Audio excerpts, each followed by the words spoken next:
Para el panel que tendrá lugar a continuación, se contará con traducción simultánea. Para poder tener acceso a ella, usted seleccionará la opción que requiera, idioma original o traducción al español, activándola en la parte superior de esta transmisión. Gracias.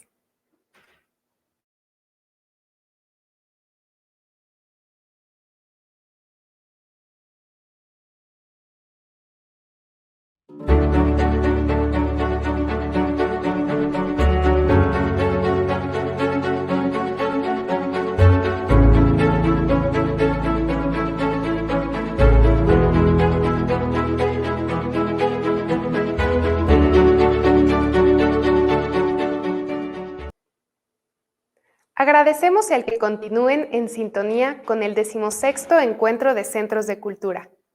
Dando seguimiento al programa, daremos paso al panel La crisis de la institución matrimonial, matrimonio, una realidad pertinente, con la participación de la licenciada Mariolina Cerotti, el doctor Carlos Beltramo Álvarez y el maestro Miguel Rubín Navarro López, como moderador. A continuación, daré una breve semblanza de nuestro moderador. Maestro Rubén Navarro, presidente de la CID, Coalición Internacional para el Desarrollo, abogado. Desde 2011 ha trabajado en Ginebra, Suiza, como diplomático con la Santa Sede. Presidente y fundador de la Coalición Internacional de Desarrollo, ONG suiza, cuyo fin es promover la dignidad humana, la educación, la vida, la familia y la salud en todo el mundo mediante el fortalecimiento de una red internacional. Profesor de la Diplomatura en Aborto e Interdisciplina del IMEP en Argentina, junto con la Asociación Americana de Obstetras y Ginecólogos Provida. Cedemos la palabra al maestro Rubén Navarro. Muchísimas gracias por la presentación. Es un gusto ser moderador en este panel sobre la crisis de la institución matrimonial con la pregunta principal de si el matrimonio es una realidad pertinente. Entonces, es muy importante la pregunta dentro de estos encuentros organizados por la UPAEP y por otras instituciones. Queremos, en este encuentro del Centro de Cultura, Vocación al Amor y la Utopía de lo Neutro, contaremos con la doctora Mariolina Cerotti para dar respuesta a esta pregunta sobre la pertinencia de la institución matrimonial y para conocer si es una institución que se encuentra en crisis, así como también con el doctor Carlos Beltramo. Voy a hacer la presentación de la primera de nuestras ponentes, la doctora Mariolina Cerotti, que es italiana, neuropsiquiatra infantil, psicoterapeuta para adultos y parejas. Además de su ámbito académico, de su ámbito, digamos, en la práctica, tiene un ámbito académico claramente reconocido por medio de conferencias, de artículos sobre la familia, tanto para padres y profesores, autora de 6 libros. Trabaja en un centro para la atención a niños y adolescentes en Milán, en Italia, en el Hospital de Melagnano. Y, como comenté, es psicoterapeuta para adolescentes, adultos, parejas. Es decir, tiene la capacidad académica, la preparación y, además, una visión práctica que es seguro que va a ilustrar estos debates y esta conferencia. Sin más dilación, doy la palabra a la doctora Cerotti. Lei ha la parola, benvenuta e grazie. Grazie. Voglio solo aggiungere questo nella mia presentazione, che sono sposata da tanti anni, quindi ho un matrimonio che dura da più di 40 anni, ho avuto 6 figli e ho tanti nipoti, quindi credo di poter aggiungere anche un poco di esperienza pratica a quello che dico e alla mia riflessione. Allora, certo, in 20 minuti non sarà possibile dire tutto quello che si può dire su un argomento così difficile. Credo che vorrei trattare in particolare questo. Il primo punto è riflettere sul matrimonio come relazione umana particolare molto specifica, diversa da tutte le altre relazioni e quindi con alcune sue caratteristiche, dei punti di forza, ma anche dei punti di criticità che oggi nel mondo attuale sono peggiorati, ma ha comunque dei suoi punti di difficoltà come relazione complessa e specifica tra due persone.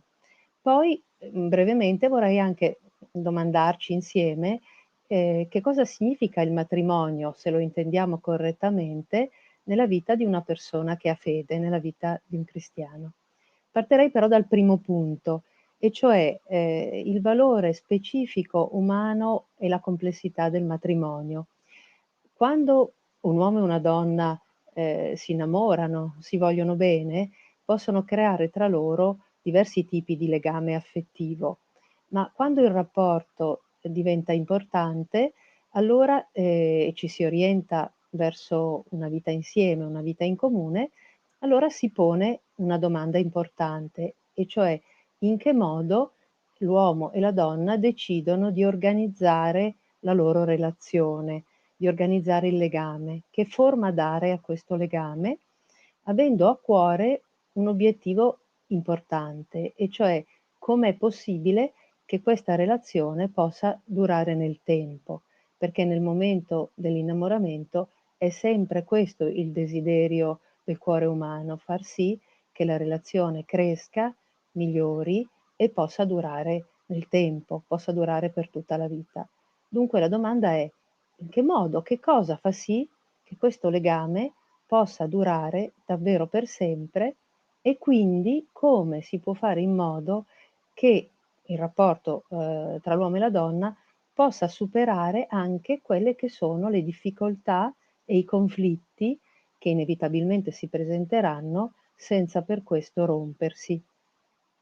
Nel passato, fino a qualche decennio fa, la forma più frequente che veniva data ai rapporti che volevano durare per sempre era la forma del matrimonio, quindi le persone si sposavano. Ora sappiamo bene che negli ultimi decenni c'è stato un crollo in Europa impressionante, parlo anche dell'Italia che è rimasta a lungo un paese dove i matrimoni erano numerosi, ma anche da noi ormai il matrimonio, anche come istituzione civile, non solo come istituzione religiosa, è molto diminuito di frequenza, mentre sono andate crescendo le convivenze. Molte persone ormai convivono e non sono interessate, non si dicono interessate al matrimonio. E il matrimonio e la convivenza sono due modi molto diversi di definire la propria relazione, anche se l'idea di partenza è la stessa e quindi volere che il rapporto duri nel tempo, i due modi di definire la relazione sono molto diversi.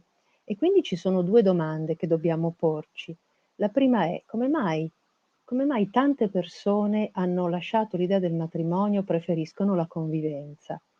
E la seconda domanda è: ma noi che ragioni abbiamo, se le abbiamo, per sostenere che dal punto di vista umano, non dal punto di vista appunto del credente, religioso, quindi proprio dal punto di vista umano, il matrimonio sia una forma della relazione che in qualche modo si presta meglio a rispondere a quell'esigenza di cui parlavo prima, quindi l'esigenza della durata e la capacità di superare la conflittualità. Quindi risponderei in primo luogo a questa domanda: come mai?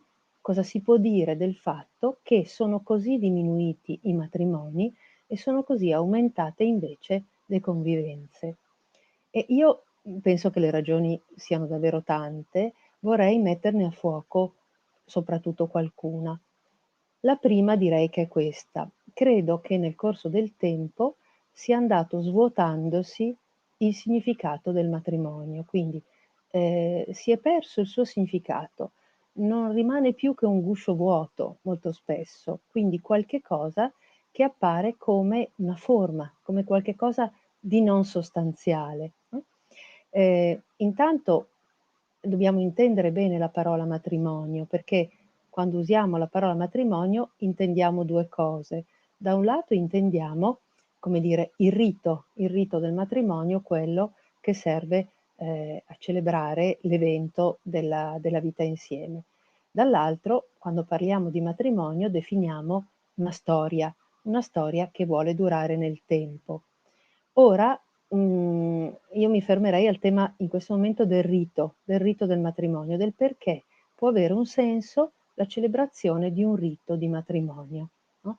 Che apre poi a un matrimonio inteso come storia comune che deve durare nel tempo. Il significato del matrimonio si è andato svuotando e oggi le persone lo vivono come un rito privo di significato, e non è solo, diciamo, con un'intenzionalità negativa che viene, che si rinuncia al matrimonio, ma è legato molto spesso questo al modo in cui si intende il rapporto affettivo.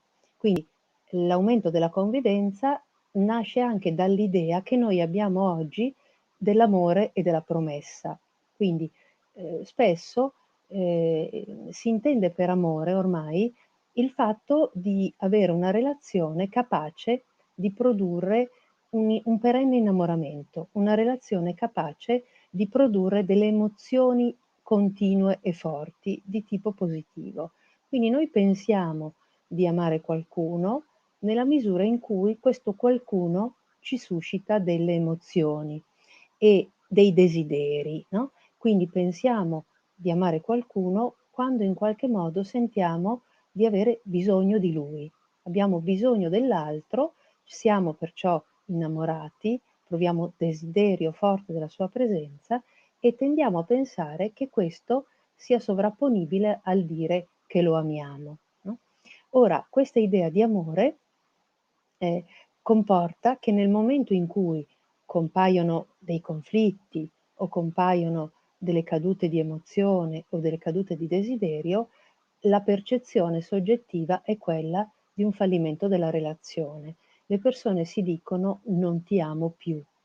Ora, data la fragilità delle emozioni, data la fragilità per ciascuno di noi delle emozioni, la loro variabilità, è naturale che diventa difficile immaginare di poter promettere a qualcuno una durata per sempre.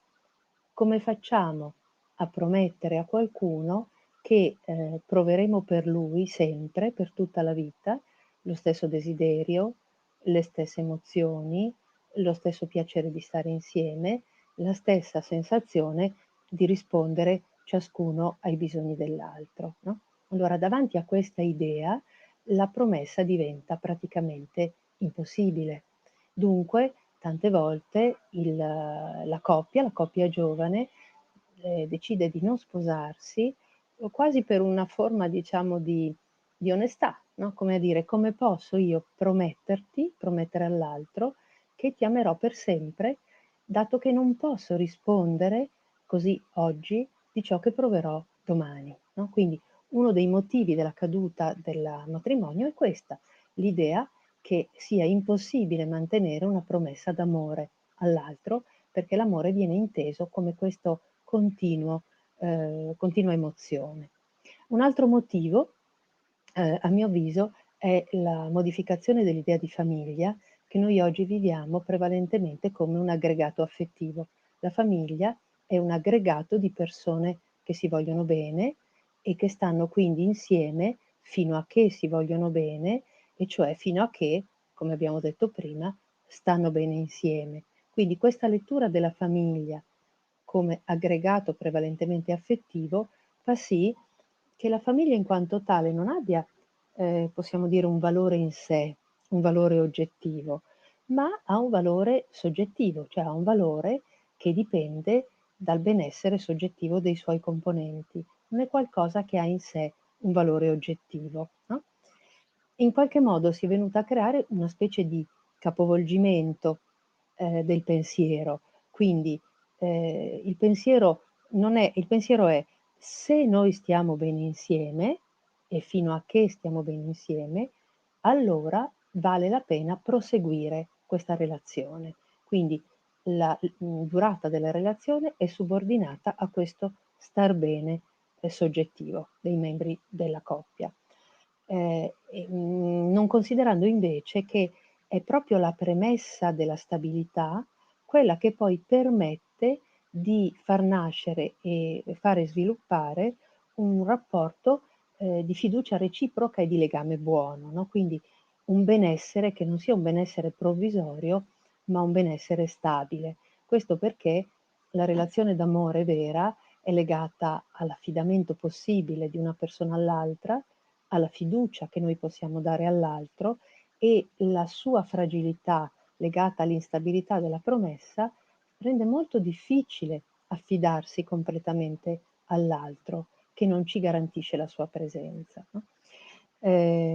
L'ultimo motivo, insomma, della caduta dei matrimoni e dell'aumento delle convivenze, secondo me è legata anche alla generale difficoltà che si osserva oggi, soprattutto nelle persone più giovani, ad entrare in una dimensione della vita di tipo progettuale. I progetti sono difficili perché progettare significa inserirsi nel tempo, inserirsi nell'idea che il tempo trascorre, che il tempo passa, che il tempo cambia, che si va verso progressivamente la vecchiaia, la morte, no? Quindi tutto ciò che è progetto significa qualcosa che va in là, che va nel tempo, che ci chiede di lasciar andare le cose e ci fa uscire da quello che è invece l'eterno presente nel quale noi cerchiamo di vivere, un eterno presente che ci toglie la paura del futuro, la paura in particolare della morte, del termine del tempo, no? Quindi questi sono alcuni, anche se non tutti, dei motivi, secondo me, di questa caduta di fiducia nel matrimonio. Come promettere, non è possibile promettere, l'amore è un'altra cosa, l'amore è emozione, e la famiglia è un aggregato affettivo, non occorre niente di formale per tenerla insieme, basta la parola che ci diamo oggi fino a quando dura, fare progetti non è possibile, la famiglia non ha senso come valore oggettivo e stabile. Ma passerei adesso all'altro punto brevemente. Esiste davvero una differenza tra il matrimonio, e cioè così dire, la celebrazione di un momento di matrimonio e l'entrare invece in una convivenza? Che cosa può comportare di differente sul piano umano, sul piano psicologico, no? Allora, io credo che la differenza sia questa.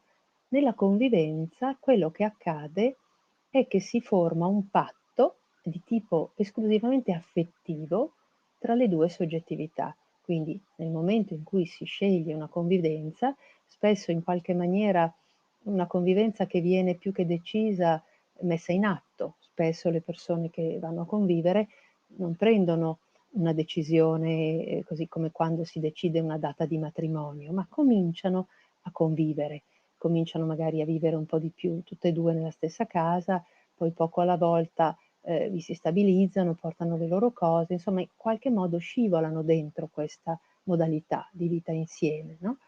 E lo fanno perché progressivamente il loro rapporto affettivo diventa più intenso, quindi la convivenza nasce su un patto affettivo tra due soggetti che si vogliono bene. Il matrimonio è qualcosa di diverso, perché il matrimonio non è esclusivamente un patto affettivo, ma lo definirei un patto di tipo affettivo-sociale, no? Quindi è un momento deciso in anticipo, concordato, stabilito, nel quale si segna il passaggio tra i due soggetti dell'io e del tu a un soggetto nuovo che è il noi. Quindi il matrimonio è un momento fondativo di tipo affettivo-sociale che fonda una nuova realtà. È un momento fondativo, è un momento nel quale si fa nascere davanti a testimoni, davanti agli altri e attraverso un rituale che lo sottolinea, gli dà valore, lo festeggia, lo celebra, un nuovo soggetto dotato di una sua identità specifica. Quindi il matrimonio segna un passaggio a una nuova realtà che è appunto la realtà della famiglia. intesa in questo caso non solo come una realtà di natura affettiva, un aggregato affettivo, ma come una creatura dotata di una propria oggettività e di un proprio posto dentro il contesto sociale, no? Ha una sua identità che supera l'identità singola dei due componenti, dell'uomo e la donna che l'hanno formata. Da quel momento inizia ad esistere questo noi famiglia, che ha un valore, dicevo, di tipo oggettivo. E questo è molto molto importante perché è un contenitore nuovo che accomuna le due persone ma anche le trascende, che ha un valore oggettivo e che nel corso della loro vita l'uomo e la donna riempiranno di nuovi valori a loro volta oggettivi, non solo soggettivi, quindi non solo del loro affetto reciproco, non solo del loro desiderio di stare insieme, non solo del godimento che l'uno dà all'altro, ma anche di valori oggettivi. Per esempio, i figli. I figli sono il primo grande valore oggettivo che andrà a riempire, a far parte di questo contenitore che è la famiglia, di questo noi, no? Figli che quindi non sono dell'uno e non sono dell'altro, ma sono della famiglia, appartengono a quella famiglia, sono dei due coniugi insieme, così come valori anche di tipo concreto, la casa che diventa la nostra casa, le abitudini che diventano le nostre abitudini, i rituali che diventano i nostri rituali. Quindi questo contenitore famiglia, che è appunto un contenitore affettivo sociale, ha una sua identità che trascende l'identità dei due coniugi e costituisce una sorta di casa comune nella quale i due coniugi stanno insieme e che cercano di riempire di valore che può solo crescere se se ne ha cura, no? In questo senso, per esempio, è interessante il fatto che si creino delle relazioni che prendono nomi nuovi con la nascita di una famiglia, per esempio i nomi di suocera, nuora, genero, sono tutti nomi che nascono proprio dall'avere creato una famiglia insieme, questo bene comune, no? Abbiamo detto però naturalmente che il matrimonio è una storia, non è soltanto un momento di celebrazione. Questo momento di celebrazione, se noi lo intendiamo così, gli diamo il giusto valore, come ho cercato di dire, quindi il valore della creazione di una casa comune affidabile, nella quale io prometto all'altro, attraverso la celebrazione del matrimonio, che avrò cura di questa casa comune, che avrò cura al punto da non abbandonarla alla prima difficoltà, ma di lavorare per costruire, ricostruire sempre da capo le ragioni buone della scelta iniziale. Ecco, questo inizio da solo naturalmente non basta. Dobbiamo intendere a questo punto il matrimonio nel suo significato di storia condivisa, di storia che deve durare nel tempo, di storia che è un'avventura molto complessa. È un'avventura complessa che richiede cambiamenti continui, adattamenti continui, crescita continua, perché la famiglia, intesa appunto come incontro dell'uomo e della donna, che poi si riempie di altra vita, di figli, no? Di relazioni, è un luogo nel quale si incontrano tutte le principali differenze e dove c'è differenza c'è naturalmente possibilità di fatica e di conflitto. È facile trovare accordo nelle relazioni di somiglianza, ma è più difficile trovare accordo e non avere conflitto nelle relazioni di differenza. Ora, la famiglia è il luogo delle principali differenze, a partire da quella differenza sostanziale, profondissima, che è la differenza ancora in parte inesplorata tra il maschile e il femminile, che sono due modalità completamente differenti di stare nel mondo, pur avendo lo stesso valore, pur avendo la stessa possibilità di riuscita, ma sono proprio due modi, due pensieri, due identità, due entità ontologicamente differenti, no? Quindi nel mondo di oggi, in cui l'ideologia è quella della indifferenza, come avete detto voi, no? L'utopia del neutro sono molto d'accordo su questa definizione. In questo mondo in cui si è incapaci di leggere la differenza e soprattutto di capirne il profondissimo valore e la profondissima ricchezza, il rapporto uomo-donna all'interno della famiglia diventa facilmente un rapporto difficile, un rapporto di incomprensione che richiede una crescita, no? Affinché si arrivi a capire la specifica ricchezza dei due sessi. 2 parole ancora, credo, i miei ultimi pochi minuti, poi ho concluso. Tutto questo in che modo ha a che vedere, in che modo può essere letto da una persona credente, no? Io ho parlato dell'aspetto strettamente umano della relazione matrimoniale e della ricchezza che questa relazione, se correttamente intesa, può comportare. Ma per il cristiano? Perché quello che colpisce me, che lavoro da tanti anni con le coppie, è in questo momento il grande scoraggiamento che incontro proprio nelle coppie di credenti.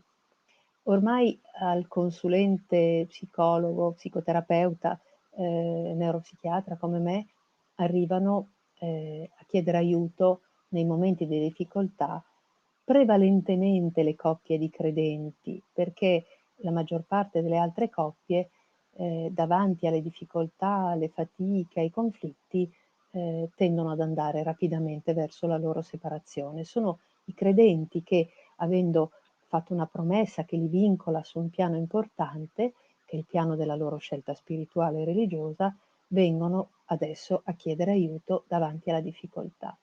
E mi colpisce il grande scoraggiamento che incontro, la domanda sul senso, no, ma così davanti alla fatica di un rapporto che non funziona o di incomprensioni o di cose più gravi, tradimenti o altre cose di questo genere, la domanda anche del credente è: ma qual è il senso? Qual è il senso di tenere ancora in vita una relazione che si fa difficile, no?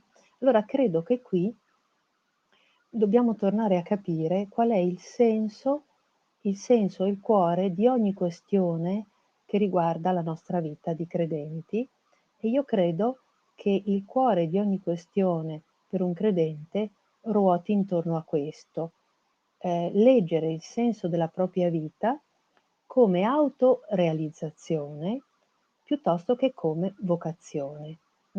Quindi cos'è la vocazione? Capire che cos'è la vocazione, perché il mondo di oggi non usa questa parola, il mondo di oggi eh, incontra il tema pensa che la felicità di una persona consista nella sua realizzazione.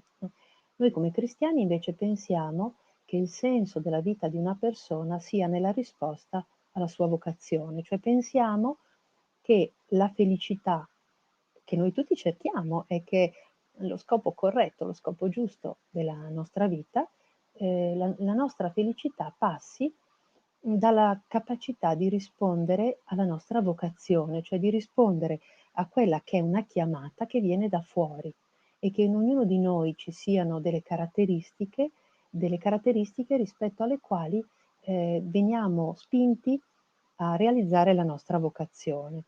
Ora, la vocazione è sempre una questione personale, quindi ognuno di noi ha nella vita il compito di trovare qual è la sua vocazione, dove lo portano i suoi doni, i suoi talenti, i suoi limiti, le sue caratteristiche, e ha il dovere e il diritto, il dovere di andare verso il compimento di questa sua vocazione, no? Che è personale e che va scoperta in maniera personale e che è la fonte del nostro benessere, dello stare bene nel mondo per ciascuno di noi. Il fatto è che quando noi scegliamo di sposarci, il matrimonio che Dio benedice, col sacramento, significa che da quel momento in poi la nostra chiamata alla felicità si declinerà, passerà attraverso quel particolare incontro, no? E, e noi dobbiamo diventare capaci di far fiorire quell'incontro al meglio attraverso la nostra creatività, sviluppando sempre più le nostre capacità di relazione. ma la nostra vocazione, il nostro compimento, la nostra felicità passa di lì. Dunque dobbiamo diventare capaci, poco alla volta, di leggere così la nostra relazione, imparando anche che la nostra felicità non è mai qualcosa che dipende dall'altro. L'altro può ostacolare il nostro benessere, può comportarsi male, ma non è da lui che dipende la nostra felicità, perché la felicità è un compito personale. Grazie, io ho finito e ringrazio tutti per l'attenzione.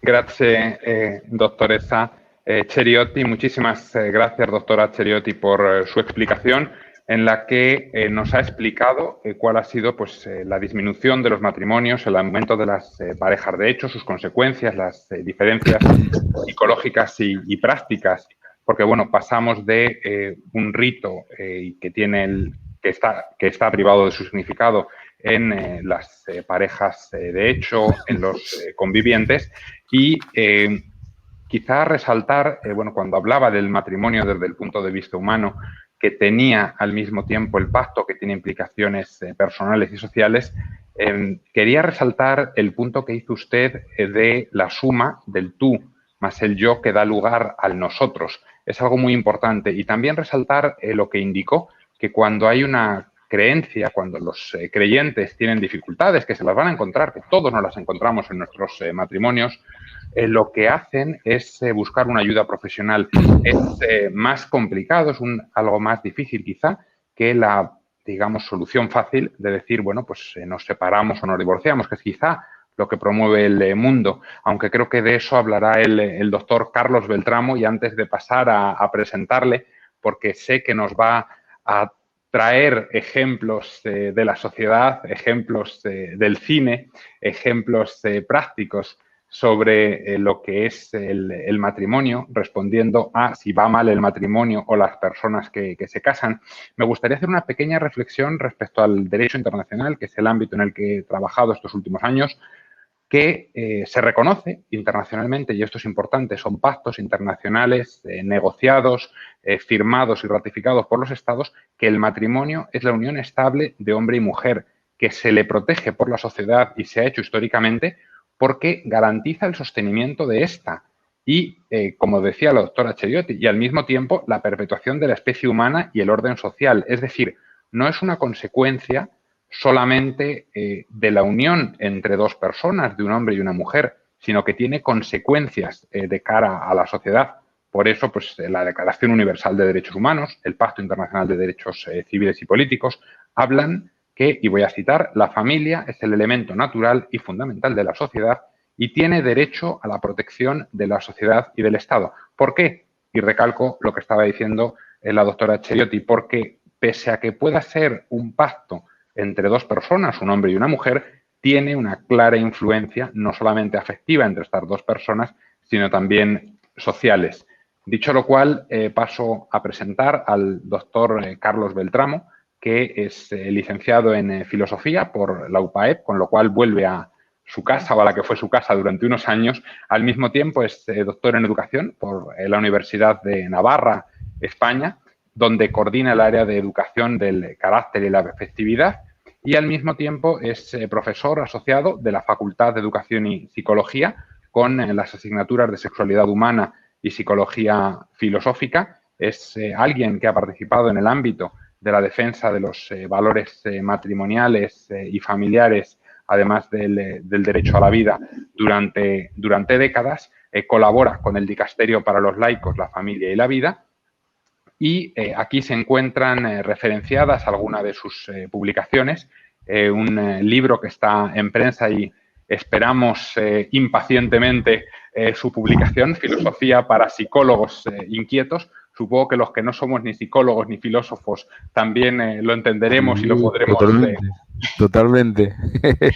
Y luego, pues, otros libros relacionados con la actividad sexual, la salud mental de los adolescentes, el papel que tiene la religiosidad, así como la antropología cristiana y ciencias de la salud mental. Es un placer contar con el doctor Beltramo en este evento organizado por el Consejo Pontificio de la Cultura, UDUCAL, ODUCAL y la UPAEP. Y bueno, dicho lo cual, le cedo la palabra para su conferencia. Muchísimas gracias, doctor Beltramo.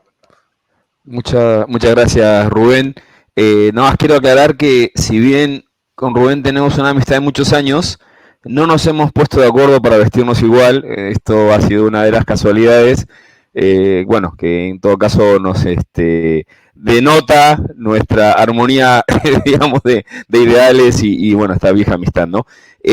También, bueno, quiero agradecer a la UPAEP, ha sido para mí muy ilusionante el volver, aunque sea virtualmente, como son estos tiempos, a mi alma mater. Espero que pronto, cuando se levanten todos estos confinamientos y demás, lo pueda hacer físicamente. Tengo muchísimas ganas de hacerlo. He tenido que postergar un viaje justamente por el tema de la pandemia, pero en cuanto pueda lo haré, digamos, ¿no? Y nada, estoy muy contento de estar en este gran evento. He estado repasando los diferentes conferencias, tomo un montón de notas, pero bueno, en fin, no los voy a aburrir con lo que ya vieron. Y además muy contento de estar junto con Mariolina en este panel. Debo decir que mi señora, que es psicóloga y que bueno, es mi media naranja intelectual también, además de vital, en esta historia personal, matrimonial, de la que, a ver, me dicen que, a ver, confírmeme si está bien el micrófono entonces.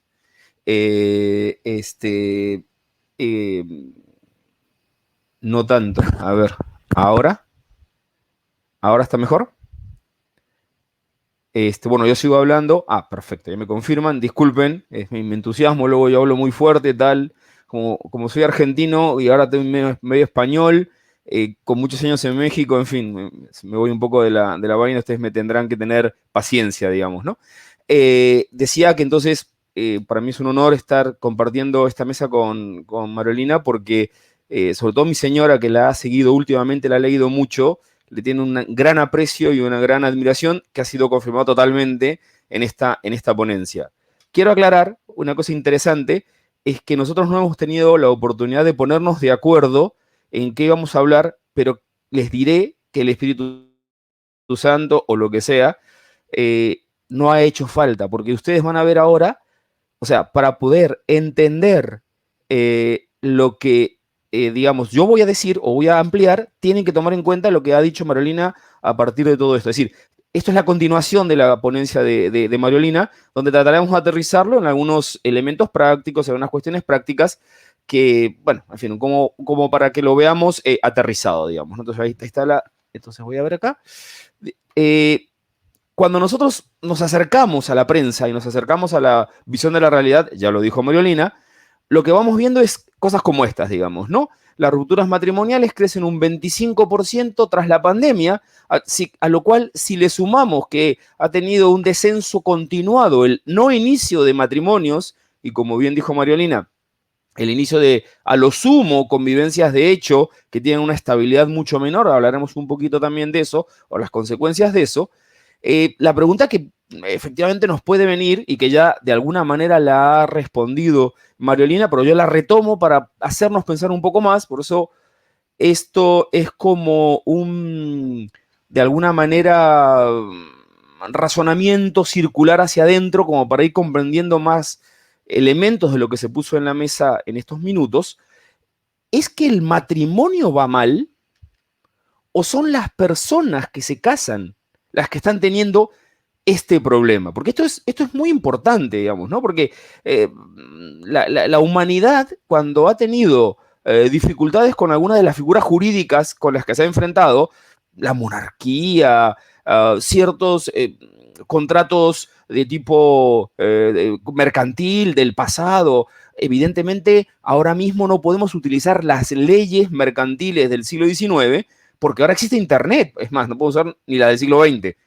Y eso evoluciona y entonces algunas que se van dejando de lado y se van incorporando nuevas. Y uno dice, tal tipo de sociedad anónima o tal tipo de asociación económica está en crisis porque efectivamente la realidad la ha superado. La pregunta es, si esto es lo que le está pasando al matrimonio y entonces hay que buscar una nueva figura, o si son las personas que se casan las que están metidas en esta crisis. Entonces, para responder o para seguir la respuesta, muy rápidamente, yo quisiera traerlo aquí a mi gran amigo Fernando Pliego, que es un investigador de ya saben, de la UNAM, que hace ya unos años viene haciendo una investigación. Este libro es del año 2010, pero es de una vigencia brutal. ¿Por qué? Porque él estudia en ese momento 351 encuestas, incluyendo censos nacionales y demás, en 13 países democráticos, para establecer qué tipo de familias promueven mejor el bienestar en las sociedades democráticas. Y entonces, él trae esta conclusión que me parece, ahí la resalté para que vean que es lo que estoy leyendo, que es contundente desde el punto de vista científico, desde el punto de vista de un sociólogo que ha estudiado muchísimas encuestas de tiros y troyanos. Independientemente de sus diferencias, la tendencia observada mediante estudios representativos recientes es la misma, la estructura familiar que garantiza en mayor medida el bienestar de la población y la protección de los derechos humanos es la conformada por matrimonios estables, donde ambos padres biológicos cuidan a sus hijos en común. Esto se constata en el 85% de los registros de información estadística en las 351 publicaciones analizadas. Pero además dice algo más. Fíjense qué interesante lo que viene menos subrayado. En cambio, en todos los demás tipos de familia, monoparental, algo de homoparental, reestructurada y demás, hay más dificultades para lograr el bienestar y proteger los derechos humanos básicos. Es un libro que yo recomiendo mucho leer, aunque tiene cierta parte de arduo. Fernando lo hace muy, muy simple de llevar y es cada vez más contundente. Nos guste la realidad o no, eso es lo que de alguna manera se está dando. Esto incluso es válido, aunque, como decía Mariolina, disminuyan ese tipo de parejas. O sea, ese número menor sigue siendo estadísticamente más productivo en bienestar, en lo que hoy en día se llama flourishing, ¿no? Esta palabra talismán, que de alguna manera quiere englobar todo lo que Mariolina describió, que uno busca a partir de la vocación y demás, aunque la vocación, evidentemente, y como Mariolina lo explicó, es un concepto mucho más potente, pero bueno, vamos a decir que en el plano civil este flourishing, esta mejor versión de lo que uno puede ser, se da en esas parejas que mantienen esta estructura. ¿Okay? Entonces, ahora bien, utilizamos, o sea, porque uno ve eso y dice, significa entonces que la familia tradicional es mejor que los demás tipos de familia que nos quieren ir introduciendo y metiendo. Tendremos que tener cuidado, ¿por qué?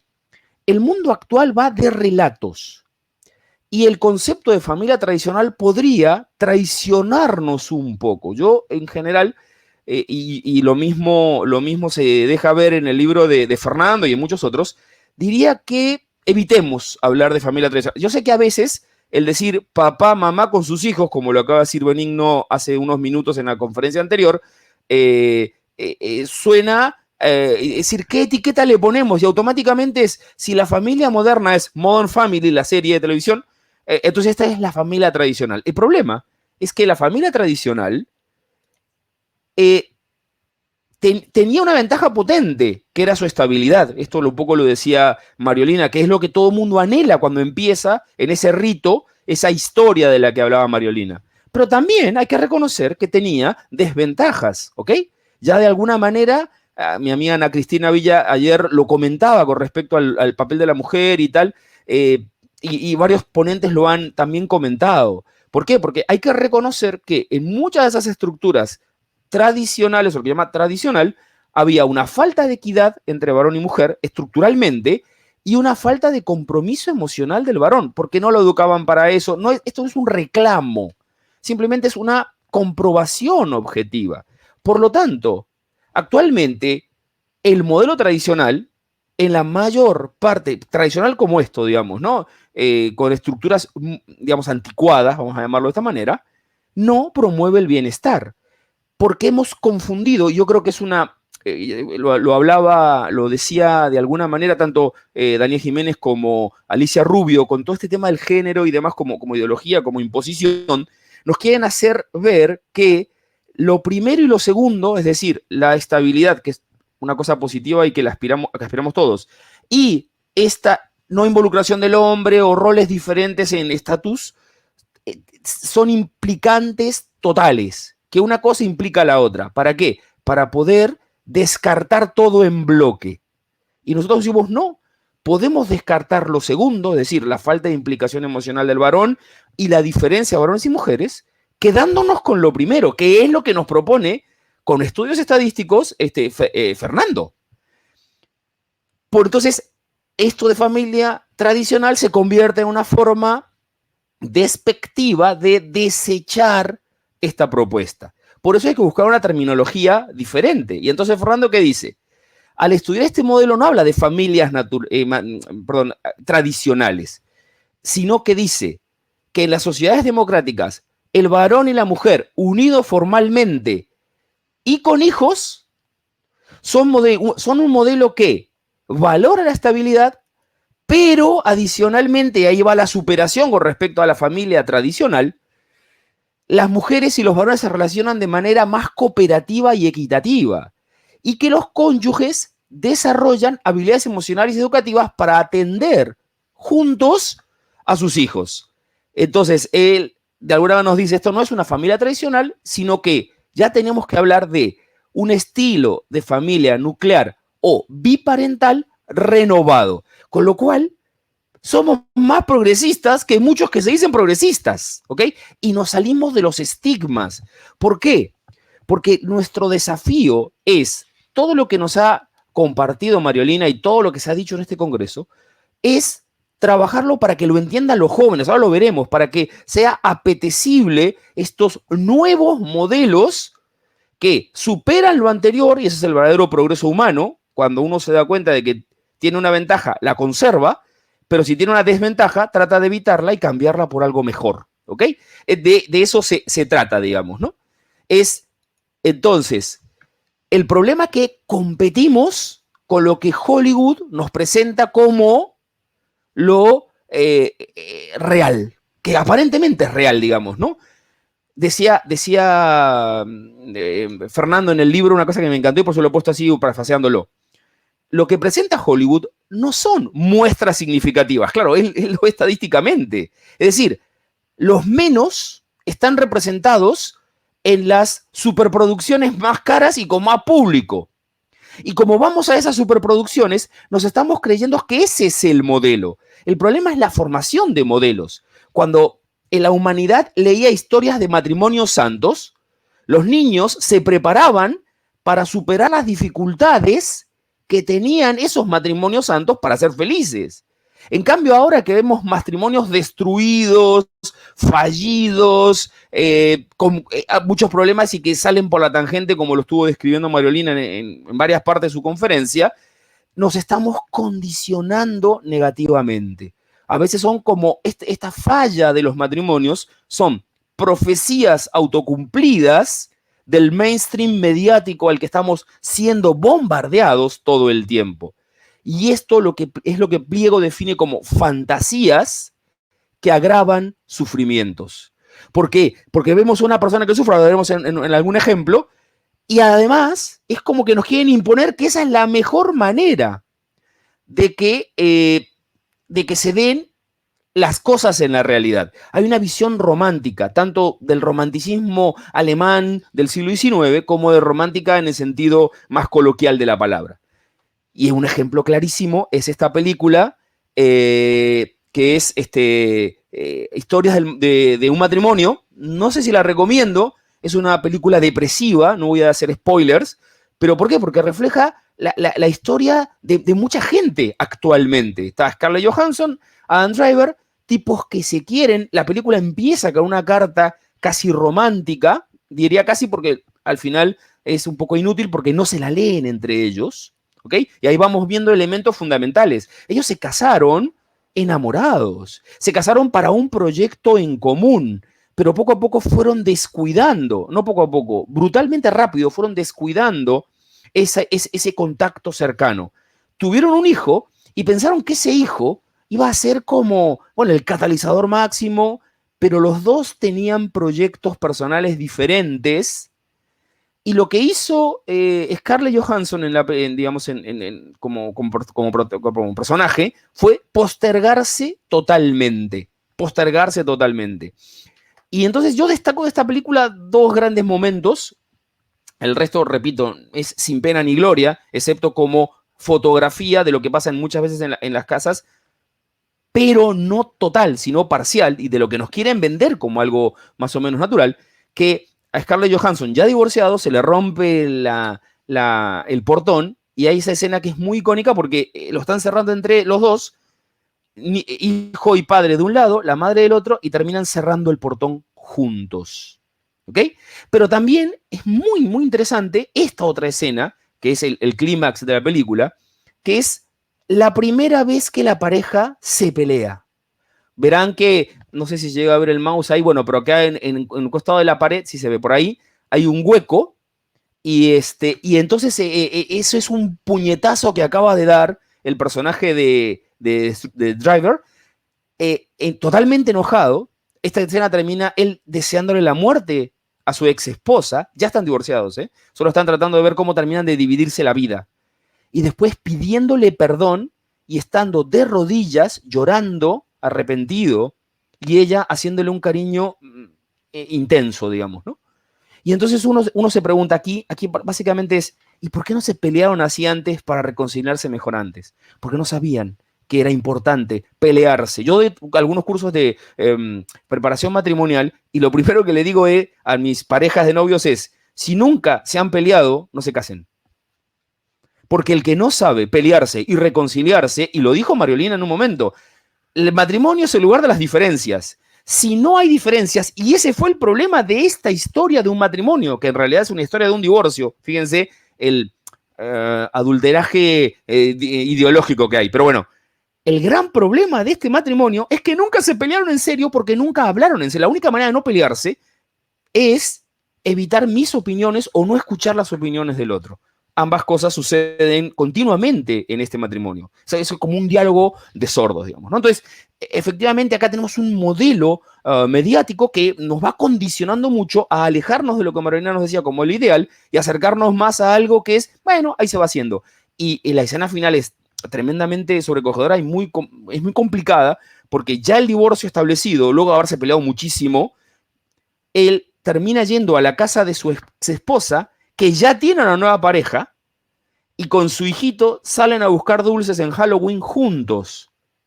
Y esto no es una canción de Maluma, los cuatro mejor, no. Esto es lo que ellos plantean, como que, bueno, se pueden querer un poquito, tal, no sé qué. O sea, muy posmoderno. Pero bueno, en contrapartida, yo recomiendo esta otra historia, que es como, de alguna manera, la otra cara, porque no todo es negativo, la historia de nosotros, que es nuestro amor en Hispanoamérica. En España le pusieron historia de lo nuestro, que es todo lo contrario. Ellos pasan por los mismos problemas que la pareja anterior, se termina incluso separando de casas para empezar el tema del divorcio, pero hay todo un análisis y hay algo muy diferente con respecto a los otros dos.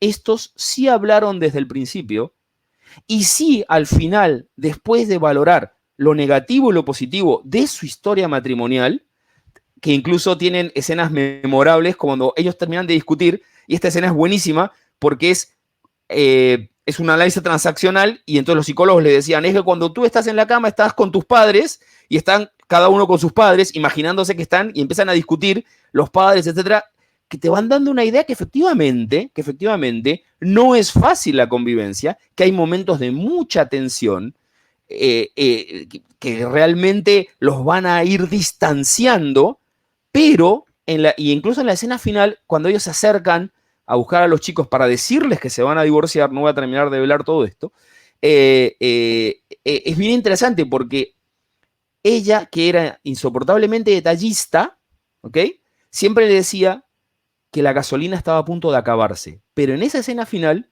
ella renuncia a decirle eso y él siente que algo cambió solo con ese detalle. O sea, porque algo dio un paso adelante. Antes de mi rigidez está la libertad de llevarnos bien. Y recomiendo mucho ver la escena final donde ella recapacita del proceso matrimonial y puede retomarlo. O sea, no es no es difícil, no es fácil, es una situación complicada, pero aquí nos presentan una alternativa. Entonces yo vería las dos películas como contrapartida. Ahora, quería contarles también porque, efectivamente, ¿cómo retratar todo esto? Me encontré esta carta que es Historia de un matrimonio, carta a mi ex marido. Y lo voy a ir leyendo de a poquitos porque es sobrecogedora y nos conecta lo que Mariolina dijo con una realidad que seguro muchos de ustedes esta vez sí pueden haber visto y compartido. La historia de los matrimonios en el imaginario colectivo suele comenzar con dos personas que se aman tanto que no pueden vivir más tiempo lejos el uno del otro. El enamoramiento inicial del que hablaba Mariolina. Necesitan vivir en la misma casa, comer en la misma mesa, bañarse de la misma regadera, dormir en la misma cama, sentarse a mirar tele en el mismo sillón, comer las palomitas en el mismo tazón, mientras se cubren con la misma manta. Así empezaste tú, dice ella. No se supone, y acá ya empiezan las realidades diferentes, que la historia de un matrimonio comience con un hombre cansado de estar solo en su cama, en una ciudad, en un planeta, en una cabeza, de una mujer tratando de escapar de su casa, de su familia, de su realidad, de sí misma. Pero así empecé yo. Entonces, claro, ahí nos vamos dando cuenta. Gracias. Dice que ya me pasé de 20 minutos. Voy a tratar de ir resumiendo poco a poco. ¿Cómo es la realidad? Me abrazaba a ti cada noche. Estaba segura que hacías, segura, porque el final me habías dejado subirme a una lancha que flotaba mientras mi barco, lleno de remaches, se hundía irremediablemente. Me agarré de ti y tú me sostuviste, porque cuidar de mí te hacía sentir menos solo. Voy más adelante, pero cada mañana yo te estorbaba, la bebé te estorbaba y pasabas largas horas mirando a la ventana como si estuvieras pensando en que solo tenías 22 años y te estabas perdiendo lo mejor de la vida. Y voy al final. Nuestra historia terminó afuera del juzgado, te acercaste a mí y me dijiste, yo siempre quise vivir solo, mi sillón, mi baño, mi mesa, mi cama. Sin embargo, me gustaba cuando venías los fines de semana. Pensé que si te lo decía, te iba a perder. Entonces acá le estamos viendo con toda claridad, no está fallando la institución matrimonial. Estamos fallando los seres humanos en la preparación, tanto remota como cercana.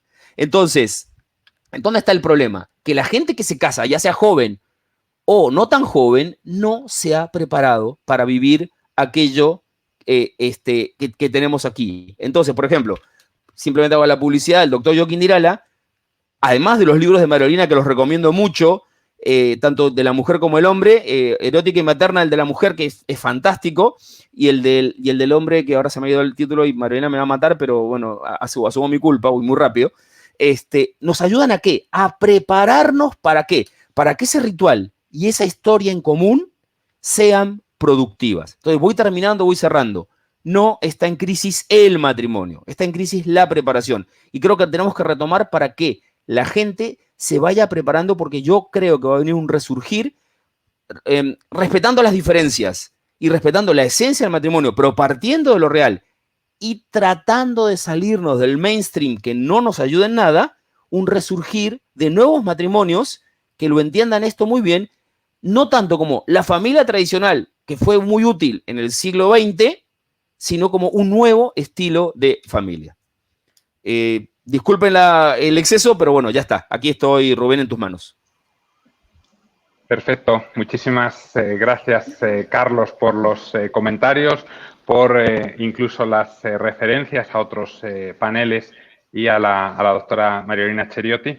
Entonces, bueno, pues una de las preguntas, o la pregunta principal, era si va mal el matrimonio o las personas que se casan, y creo que aquí coincidimos en que hay una falta de preparación para el matrimonio. De hecho, lo hablábamos ayer en la rueda de prensa de presentación del evento, en la que participé con el decano de la Facultad de Medicina, el doctor Madrazo Cabo, y lo que hablábamos es que existe universidad, existe para prepararse como profesionales, como profesionistas, pero falta una clara preparación para el matrimonio en muchas personas. Entonces, bueno, pues quería hacer estos comentarios. Vamos a pasar a las preguntas y respuestas que tenemos. Entonces, aquí tenemos la primera, que es cómo saber que estamos listos para dar ese paso del matrimonio para que dure en el tiempo y tenga la capacidad de superar los conflictos che se presenten. Es una pregunta para la dottora Ceriotti. Allora, dottoressa, come sapere che siamo pronti per cominciare il matrimonio perché abbia una durazione nel tempo permanente, una vocazione di permanenza e abbiamo la capacità di superare le sfide che si presentano come coppia nel matrimonio? E non è una risposta molto facile in poco tempo, perché sono molto d'accordo con quello che diceva il dottore prima, no? Non siamo molto preparati perché veniamo adesso cresciuti un pochettino anche come bambini, poco capaci di superare i conflitti con i fratelli, che poi magari non ci sono nemmeno i fratelli, quindi siamo figli unici. Allora, credo che quello che deve guidarci, il matrimonio dura per sempre se si vuole che duri per sempre. Cioè, la prima cosa che sembra banale, ma è che affinché un matrimonio duri per sempre, bisogna volerlo, bisogna deciderlo e bisogna decidere che c'è un valore che va al di là di continui cambiamenti, ora migliori, ora peggiori, dei momenti buoni, dei momenti cattivi, ma che c'è un valore da salvaguardare, è un valore per il quale può valere la pena di superare alcune fatiche. Poi ci sono tante piccole cose che si possono fare perché il nostro matrimonio duri per sempre. Per esempio, avere chiaro che nel matrimonio noi non abbiamo sposato la persona migliore, perché incontreremo nella vita magari altre persone che possono sembrare migliori di quella che abbiamo sposato, ma abbiamo sposato una persona che è unica, è diversa da tutte le altre ed è verso questa unicità, verso questo essere una persona unica che noi dobbiamo scegliere di rimanere legati. E poi bisogna lavorare continuamente senza paura di mettere a fuoco le difficoltà, tenere aperta la comunicazione nella coppia, non nascondere le difficoltà sotto il tappeto, perché le piccole difficoltà, i piccoli disagi, le incomprensioni, se non si trova modo di chiarirle, tendono poi ad accumularsi e a fare scoppiare le tensioni più grandi. Quando siamo pronti? Credo che siamo pronti quando abbiamo capito che è una scelta importante ed è una scelta definitiva. Credo che siamo pronti quando decidiamo di rilanciare tutti i giorni, di affrontare i conflitti che si pongono e quando sappiamo che è una sfida bella perché è la sfida ad essere belle persone e abbiamo in mente il matrimonio come un luogo in cui ciascuno dei due fa il tifo per l'altro.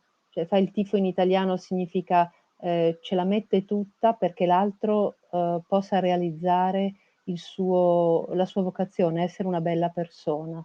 Il matrimonio dovrebbe essere questo luogo di libertà per tutti e due. Muchas gracias, doctora Ceriotti. ¿Tenemos alguna pregunta más de los participantes en el encuentro de centros de cultura? ¿Cuál será la causa que actualmente en las nuevas generaciones se ha perdido el valor del matrimonio? Esta pregunta le pediría al doctor Carlos Beltramo, a mi amigo Carlos, que la responda. ¿Por qué las nuevas generaciones han perdido o por qué se ha perdido el valor del matrimonio? Bueno, así como dijo Marina recién, no es fácil responder. Yo creo que hay muchas causalidades. Se pueden mencionar algunas. De alguna manera, Marina lo comentó hace un rato. Esto va muy de la mano con la no formación adecuada del carácter. Desde el momento que estamos en la generación McDonald's, y no por hacer ni publicidad ni contrapublicidad, simplemente de la comida rápida, del fast food, del todo aquí, creo que nuestros jóvenes no pueden ni imaginarse lo que era escribir una carta en el siglo XIX y que tardaran 6 meses en llegar de, no sé, España a Argentina, por ejemplo. Y que era normal y que los tiempos que habían vitales eran, yo la mando y espero que llegue y luego la respuesta. Ahora tiene que ser todo inmediato. Ahora tus hijos te dicen, se puso doble check azul y no me ha contestado, ¿me detestará? Y tú le dices, han pasado 30 segundos. Entonces, a eso se llama presentismo o inmediatismo, lo comentó un poco Mariolina también en su presentación. Y entonces, evidentemente, cuando uno vive en una cultura del inmediatismo, el matrimonio que representa una cierta proyección, no a larguísimo plazo, pero por lo menos a mediano plazo, evidentemente es casi como chino básico, ¿no? Los chicos no lo están entendiendo. Entonces, yo creo que una de las formas de rescatar el concepto de matrimonio, de ese compromiso que uno puede darse y recibir cosas, porque también hay que decirlo, o sea, cuando uno se da también recibe, y en el matrimonio es ese lugar, esa casa común de la que también hablaba Mariolina, donde uno va, da y recibe, que para poder llegar a él, lo primero que hacer es descentrarse del egoísmo o del yocentrismo, vamos a llamarlo así, y tener la capacidad de proyectarse sin miedo hacia adelante. Entonces, en la medida en que nosotros sigamos dándole a nuestros hijos todo lo que les da la gana, en el momento que les da la gana, empezando por el teléfono celular, la PlayStation o lo que sea, o la compra que desee o lo que sea, que es muy sencillo, sobre todo las cosas son muy baratas y ahora tenemos mejores sueldos o lo que sea, les estamos impidiendo que desarrollen ese carácter que necesita una persona para simplemente proyectarse y decir, me proyecto vitalmente y me proyecto con otra persona con la que deseo hacer este compromiso. Entonces, yo creo que va de la mano la pérdida de capacidad de proyección vital con la inclusión de no escuchar la vocación, también lo decía Mariolina, o la incapacidad de escuchar la vocación, y el imaginarme y además prepararme para vivir con esa otra persona hacia el futuro. Pero por otro lado, y esto es una de las cosas que me faltó decir, vemos que el ser humano lo anhela. Por eso la película de la historia del matrimonio que puse no es del siglo XVIII, no es ni siquiera del siglo XX, es de 2019. Es decir, estos dos personajes que fatales para llevarse en el matrimonio anhelaban vivir juntos, anhelaban la felicidad. Entonces no tenemos que rendirnos en seguir predicando esto. ¿Por qué? Porque el anhelo humano de vivir felices uno con el otro para toda la vida sigue estando aquí. De acuerdo, muchas gracias, Carlos. Destacaría quizás el ejemplo, lo han dicho los ponentes hoy, el ejemplo de las pasadas generaciones. Yo lo he tenido en mis padres, en mis abuelos, incluso lo que me han contado que pasaba antes. Esas generaciones que se estropeaba un calcetín, se estropeaba una pieza de ropa o se estropeaba algo en la cocina y se reparaba, se remendaba, se arreglaba. Lo mismo que le oí decir a una persona respecto al matrimonio. Decía, en nuestro momento se estropeaba un calcetín y lo remendábamos, lo arreglábamos. Lo mismo debería ser con los matrimonios, buscando precisamente la estabilidad, la relación cooperativa y equitativa y la construcción conjunta por parte del padre, de la madre, dentro de la familia. Entonces, me queda agradecer la presencia, los doctores Mariolina Cheriot y el doctor Carlos Beltramo, a todos ustedes por participar en este evento organizado por la UPAEP, el Consejo Pontificio para la Cultura, y ODUCAL, y animarles a que se mantengan en el mismo sitio para el siguiente panel. Chao, Carlos. Chao. Agradecemos la participación de nuestros panelistas. Para efectos del cumplimiento con el programa planteado, concluimos con este espacio y tras un breve corte volveremos con el panel Una sociedad sin hijos, plan de vida y desestabilización por la pandemia.